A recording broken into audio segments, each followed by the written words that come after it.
Köszöntöm Önöket, ez a .eu a Pannon Televízióban. Tudják, ebben a műsorban megmutatjuk, milyenek a hétköznapok az Európai Unióban. A mai adásban tanárok és egyetemi hallgatók is mesélnek arról, hogyan működnek az uniós diákcsere programok. De más témáink is vannak, szó lesz például a levegőszennyezésről és a halászatról is. Tartsanak velünk az elkövetkező 20 percben!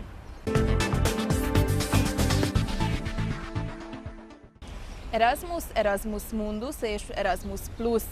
Bizonyára sokaknak ismerősek ezek a programok. Ezek segítségével a résztvevő országokban tanulók kipróbálhatják, milyen egy másik országban tanulni, sőt munkát és ösztöndíjat is kaphatnak. És a programokban nem csak diákok, hanem tanárok is részt vehetnek. Most mutatjuk a gyakorlati tudnivalókat.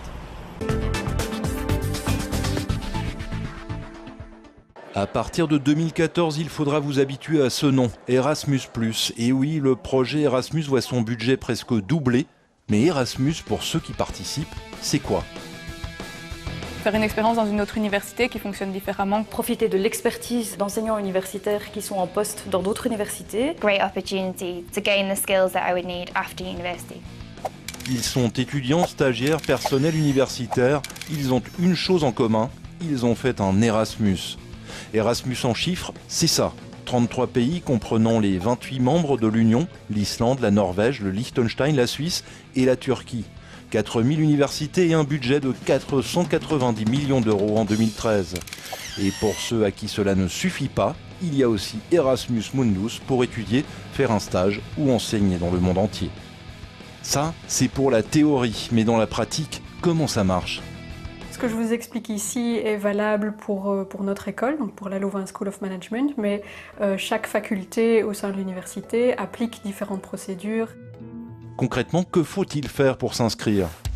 La première chose à faire, c'est de nous présenter un test d'anglais, l'espagnol, l'italien, le néerlandais ou l'allemand, dans les destinations où ces langues-là sont parlées. Nous allons vous attribuer votre destination en fonction de vos notes.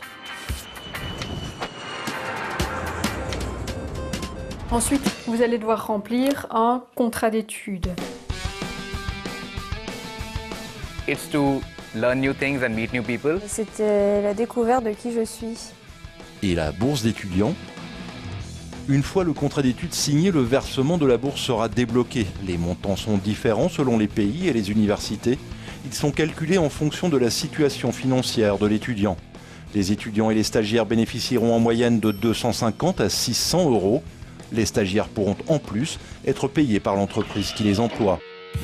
Sur les 20 millions d'étudiants européens en 2011, 1% a participé au programme Erasmus.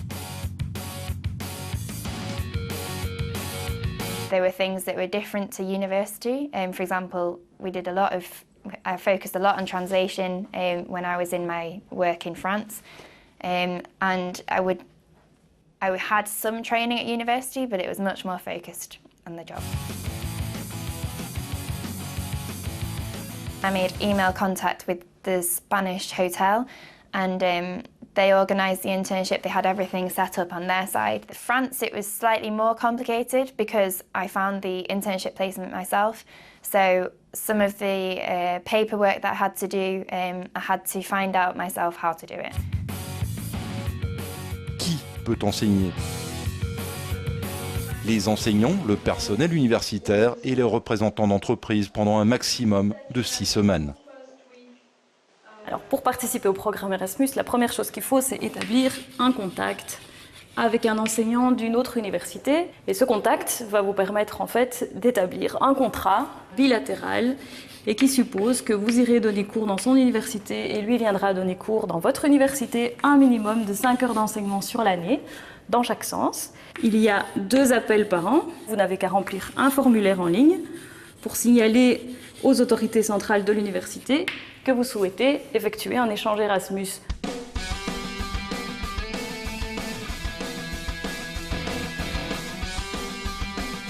La bourse de Madame Roskam comprend le trajet et 150 euros de per diem dans le pays étranger. Mais les montants ne sont pas figés, ils varient d'une université à l'autre.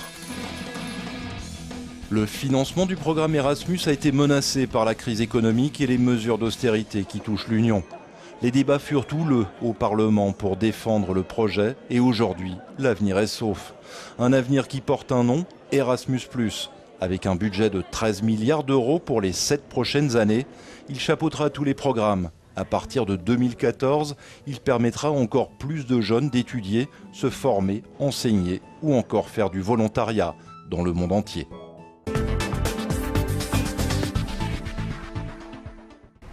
Számítógép, internet, telefon. Azt hihetnénk, hogy az Európai Unióban ez már mindenki számára elérhető. Sok helyen azonban még térerő sincs. Az EU azt szeretné, hogyha 2020-ig minden tagország egy azonos digitális szintet érne el, ezzel nem csak a lakosok életét könnyítené meg, hanem a gazdaságot is fejlesztené.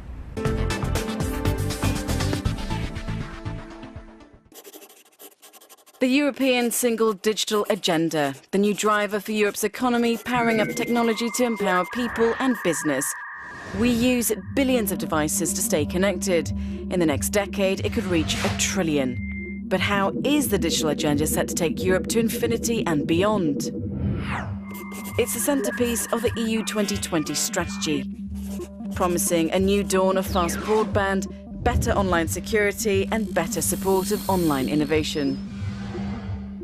But with 28 member states needing to get on an equal footing, much needs to be done. Ever found yourself suddenly without signal? The infrastructure just isn't in place across the EU. Also, we may shop online, but how many of us actually buy goods outside of our home countries? So to sum it up, 110 million Europeans have never used the internet. 246 million people, nearly 50% of the population, either have no or low digital skills. And by 2020, 900,000 jobs in the IT sector could remain unfilled because people don't have the right skills. The digital agenda is expected to increase EU GDP by 5% by scrapping roaming charges, and same too for charges for digital goods and services. It will encourage more startups. Right now, we have very few hubs in the EU. How about if we had more online journalism portals, just like... Better infrastructure, but is the funding allocation enough? Spain alone spent 150 billion euros on new fibre optic cables. That same amount has been earmarked for Europe-wide infrastructure. Beefed up cybersecurity, keeping away cyber criminals and snoops. But everyone has to get involved. It's all about evolution. 2004. március 4-én 4 madridi vonaton is bomba robbant, majdnem 200-an meghaltak. Több mint egy évtizeddel a terrorcselekmény után egy túlélő mesél arról, hogy az eset hogyan változtatta meg az életét. Nem csak ő, hanem Európai Uniós vezetők és szakértők is beszélnek a következő riportban arról, hol tart jelenleg Európa a terrorellenes harcban.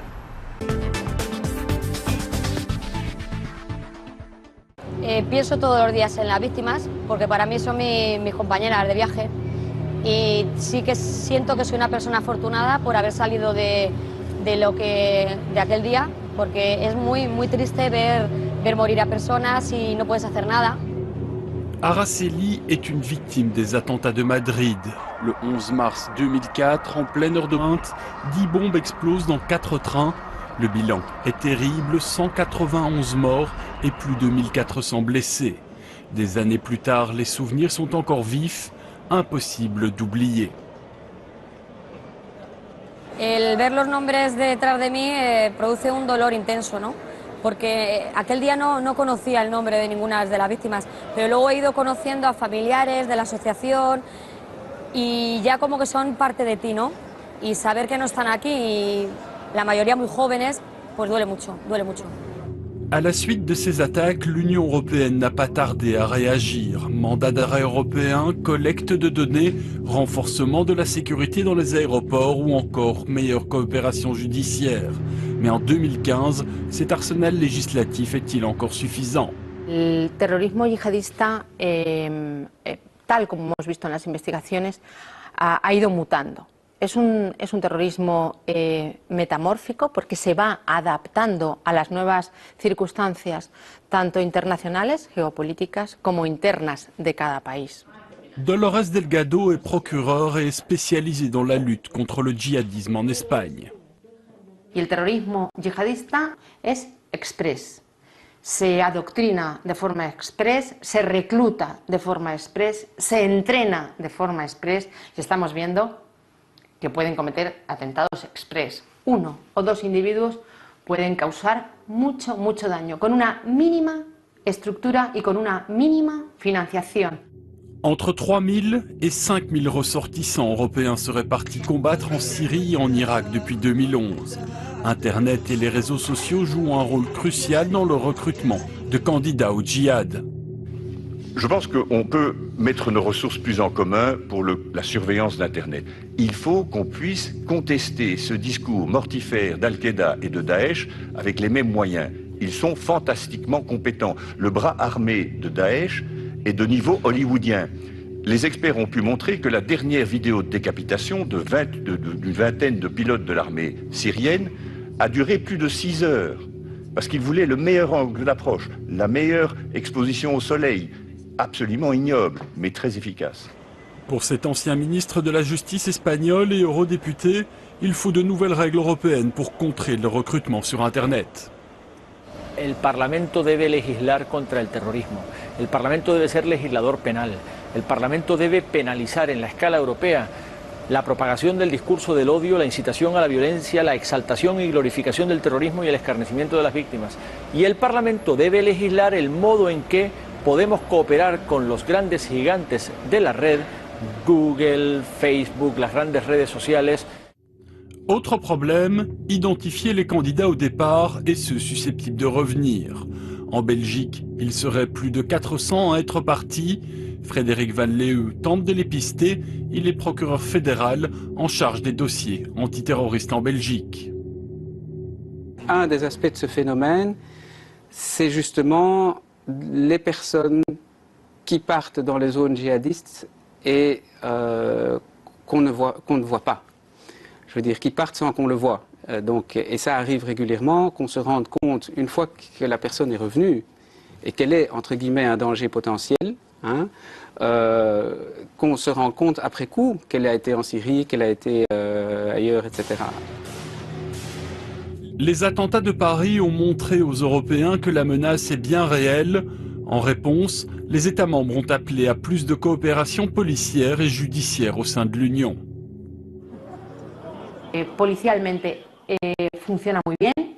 Interpol, Europol, las policías comunitarias, pero también las policías nacionales, se mueven con mucha agilidad, con mucha fluidez. Lo que pasa es que tendremos que mejorar los sistemas de cooperación judicial. La cooperación judicial no puede ser burocrática. No podemos tener estructuras burocráticas de cooperación porque no funcionan, porque nos come al final el papel, la burocracia o el informe. Pour permettre l'identification de terroristes, des fichiers reprenant les données des passagers aériens pourraient être créés. Une réforme de l'espace Schengen serait aussi à l'étude. Gérard Deprez est eurodéputé et suit ces dossiers de près. Tout ressortissant d'un pays tiers qui entre dans l'espace Schengen ou qui sort de l'espace Schengen fait l'objet d'une identification, si vous voulez, et dans certains cas, la connexion de cette identification avec le système d'information Schengen permet de prendre des mesures, s'il faut le contrôler, s'il faut contrôler ses bagages, mais parfois même s'il faut aller plus loin. Mais rien n'est prévu dans l'état actuel des choses pour contrôler les ressortissants de l'Union européenne qui entrent et qui sortent. Et ça, c'est un autre problème dont on discute maintenant. Pour Araceli, les attentats de Paris ont réveillé de mauvais souvenirs. Difficile de tourner la page quand on est victime du terrorisme. Cuando tienes una tragedia de estas dimensiones tan grandes, ¿no? Tu vida gira a 180 grados. Porque al principio tú no entiendes por qué está ocurriendo, por qué ocurre aquello, por qué han muerto personas. Y primero tienes un sentimiento de culpabilidad de estar viva. Entonces eso te hace cambiar. También te hace más fuerte el pensar que tienes que seguir luchando porque has salido de algo que mucha gente no ha podido salir, ¿no? Te hace más humano, luchas más por la paz, por los derechos. Entonces, bueno, sí te cambia.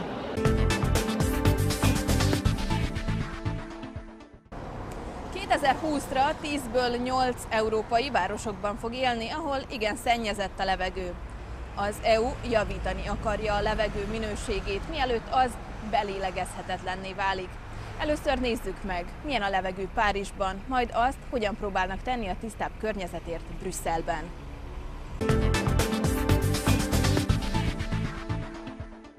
Ó, a párizsi levegő. Menjünk fel és vessünk egy pillantást a légkörre jóval Párizs felett.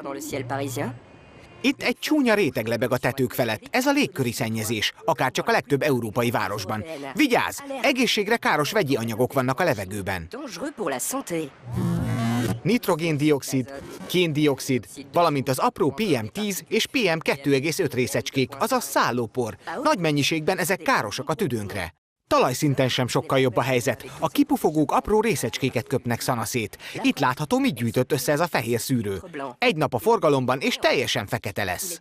Így néz ki a tüdőnk. Az Európai Unió már egy ideje szeretné javítani a levegőminőséget, de számos európai város és régió nem felel meg az európai normáknak. Ezért új, szigorúbb szabályozásokra lesz szükség a közeljövőben. Ez az európai parlamenti képviselő úgy gondolja, gyorsan kell cselekednünk. Úgy gondolom, a gázolajjal kell foglalkoznunk, mert részecske kibocsátásával ez okozza a legtöbb problémát.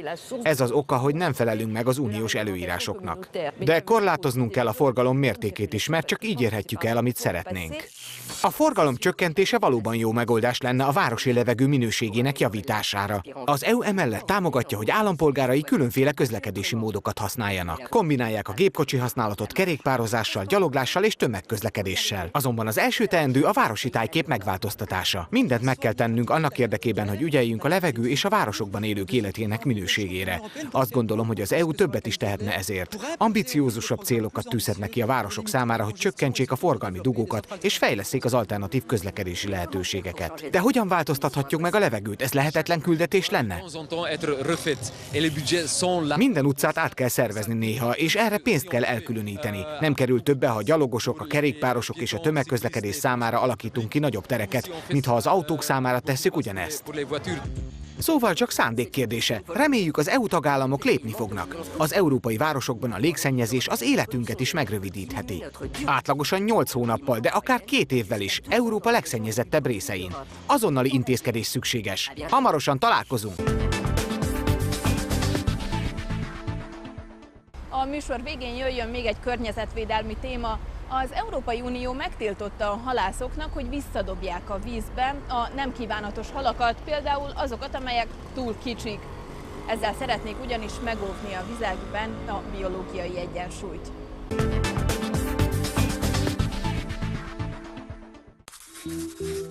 Year on year, Europeans are consuming more and more fish, with an average annual increase of 2%.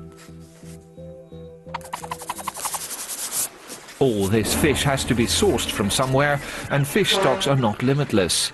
Although the EU's policy of setting fishing quotas and decreasing the size of the fishing fleets is leading to a slight reduction in overfishing, ocean resources remain fragile.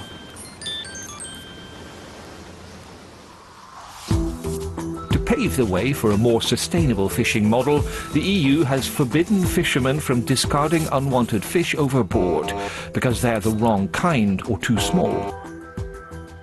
When fishermen cast their nets to catch a specific fish, other fish species often also get caught in the nets and die. Discarded bycatches are an economic waste and have disastrous effects on biodiversity because they haven't yet reached reproduction age.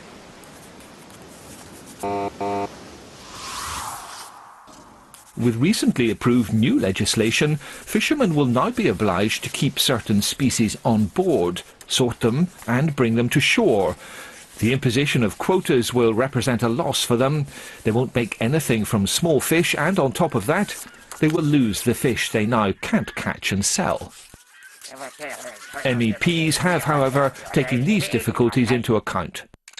They have negotiated measures with the member states to create marketable opportunities for the unwanted bycatches, such as transforming them into flour for animal feed.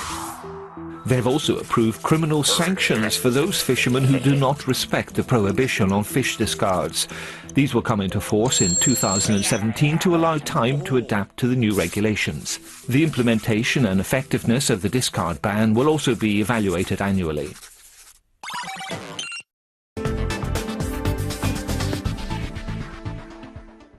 A .eu-t a Pannon Televízió Európai Uniós magazinműsorát látták. Egy hét múlva is várom Önöket, viszontlátásra!